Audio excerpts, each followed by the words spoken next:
పేదలకు సొంతింటి కలను సాకారం చేస్తామన్నారు మంత్రి తుమ్మల నాగేశ్వరరావు.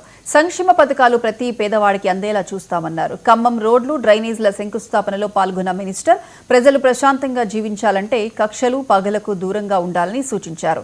ఖమ్మం కార్పొరేషన్ చూసి ఇతర ప్రాంతాలు నేర్చుకునేలా ఉండాలన్నారు. 4,000 మంది జనాభాతో ఉండేది. అప్పుడు మనం వరంగల్ జిల్లాలో ఉండేవాళ్ళం. ఇప్పుడు మీరు చూశారు 4 లక్షల మందికి చేరింది.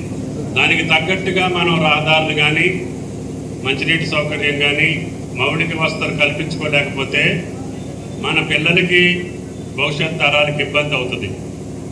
కాబట్టి మీ డివిజన్లలో మీరే ఏ రహదారి అడలుపు చేసుకోవాలి, ఏ ట్రైన్ని మనం నిర్మాణం చేసుకోవాలి, ఎక్కడ పరిశుభ్రంగా ఖాళీ స్థలాలు ఏ రకంగా పెట్టుకోవాలి, ఖమ్మం పట్టణంలో ఎక్కడ ఏ మొక్కలు పెట్టుకుంటే అందంగా ఉంటాయి, మన ఆరోగ్యానికి, మన భవిష్యత్తుకి మంచిగా ఉంటుంది, ఏ డివిజన్కి ఆ డివిజన్ మీరు రివ్యూ చేసుకొని పనిచేసేటటువంటి అధికారులు అభిషేక్ గారు, వారి సిబ్బంది ఉన్నారు.